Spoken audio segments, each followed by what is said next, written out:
네, 안녕하세요. 굿데이 김도우미입니다. 오늘은 전문건설 면허 중 상하수도 설비공사업 면허 취득하기에 대해서 확인해 보도록 하겠습니다. 먼저 상하수도 설비공사업이란 상수도 설비공사와 하수도 설비공사로 나눠집니다. 상수도 설비공사는 수도, 농, 공업용수도 등을 위한 기기를 설치하거나 상수도관, 농, 공업용수도관 등을 부설하는 공사, 취수, 정수, 송배수를 위한 기기 설치 공사, 상수도, 농, 공업용수도 등의 용수관 설치 공사, 관세청 및 갱생공사, 각종 변류 이연관 설치 공사, 옥외 스프링클러 설치 공사 등을 진행합니다. 하수도 설비 공사는 하수 등을 처리하기 위한 기기를 설치하거나 하수관을 부설하는 공사를 진행합니다. 하수 등의 처리를 위한 기기 설치 공사, 하수 우수관 부설 및 세척, 갱생 공사 등을 진행합니다. 상하수도 설비 공사를 진행하기 위해서는 반드시 면허 필수로 취득하셔야 되고요. 공사업 등록이 되지 않았을 경우에는 1,500만 원 미만의 공사가 진행이 가능하다는 것 확인하시고 진행합니다. 자, 다음으로는 상하수도 설비 공사업의 등록 기준을 확인해 보도록 하겠습니다. 상하수도 설비 공사업의 등록 기준은 자본금, 공제조합, 기술인력, 시설 장비 이렇게 4가지의 기준에 맞춰서 준비를 하였을 경우에 상하수도 설비공사 면허 취득이 가능합니다. 자, 자본금, 기술능력, 공제조합, 사무실 등의 등록기준 증빙서류를 모두 준비하였다라고 하면 사무실의 소재지가 위치한 시도 내 관할 관청에 공사업 등록 신청을 합니다. 자, 공사업 등록 신청이 완료되면 관할 광역 자치단체에서 공사업 등록을 심사하고 수리해서 통보를 합니다. 이때 통보를 받은 대표님께서는 공사업 해당 시군구청에 방문하셔서 공사업 등록증 및 등록 수첩을 수령하는데요. 이때 등록 면허세와 국민주택 채권 매입 영수증 반드시 지참하시고 방문하면 됩니다. 자, 그럼 이제 세부적으로 상하수도 공사업의 등록 기준 중 자본금 기준에 대해서 확인해 보도록 하겠습니다. 먼저 자본금은 법인 사업자와 개인 사업자 모두 1억 5천만 원 이상을 준비하시면 됩니다. 자, 법인 사업자는 납입 자본금이라고 해서 법인 등기부 등본상에 등재되는 자본금과 실질적인 자본금, 재무제표상의 겸업자산, 부채 등을 제외한 실질자산 2가지 모두 1억 5천 이상 반드시 충족하여야 합니다.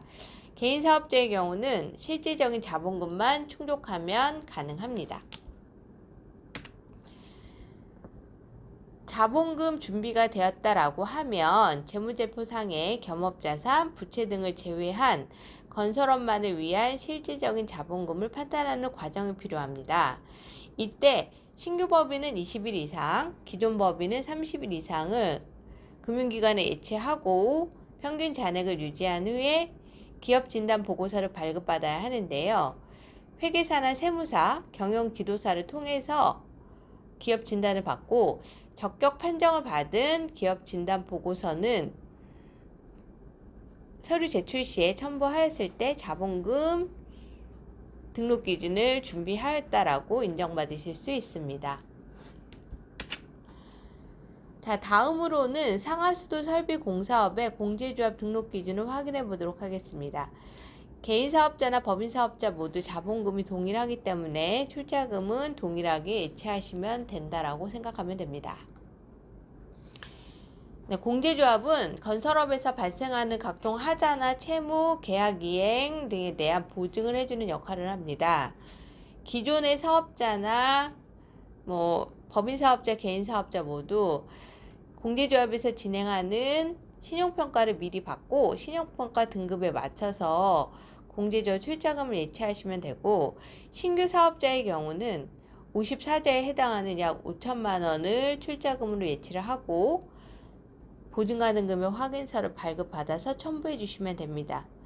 공제조합 출자금은 면허 발급 후에도 출금은 불가능하고요. 약 2년이 지나고 나면 60% 정도에 해당하는 금액은 대출 받아서 사용할 수 있습니다. 자, 세 번째로는 상하수도 설비 공사업의 기술 능력 부분에 대해서 확인해 보도록 하겠습니다. 도표에서 보시는 바와 같이 건설 기술인은 2명 이상입니다.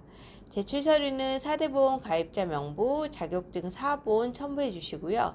겸업이나 겸직인 걸 확인할 수 있는 고용보험, 피보험 자격 이력 내역도 같이 첨부해 주셔야 합니다. 세부적으로 확인해 보시면 건설기술진흥법에 따른 기계 또는 토목 분야의 초급 이상의 건설기술인 또는 국가기술자격법에 따른 관련 종목의 기술 자격 취득자 중 2명 이상입니다. 4대 보험 필수로 가입하셔야 되고요. 겸업이나 겸직은 불가능합니다.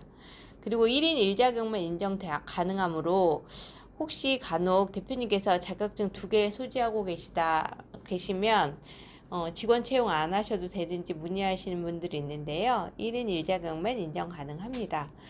그리고 직원을 채용한 기술자가 퇴사하는 경우에는 반드시 50일 이내에 다시 채용하셔서 채워 놓으셔야 행정처분 받지 않을 수 있습니다. 이 부분도 참고해서 준비하시면 됩니다. 네, 마지막으로 상하수도 설비 공사업의 시설 장비 기준에 대해서 확인해 보도록 하겠습니다. 시설 장비는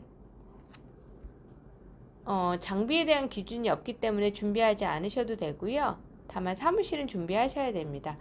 사무실에 대한 제출 서류는 건축물 대장, 건물 등기부 등본, 사진, 임대차 계약서 등을 첨부해 주시면 되고, 사무실은 진행하고자 하는 법인의 본점 소재지 아니면 개인 사업자는 사업장 소재지 내에 위치하여야 하고요.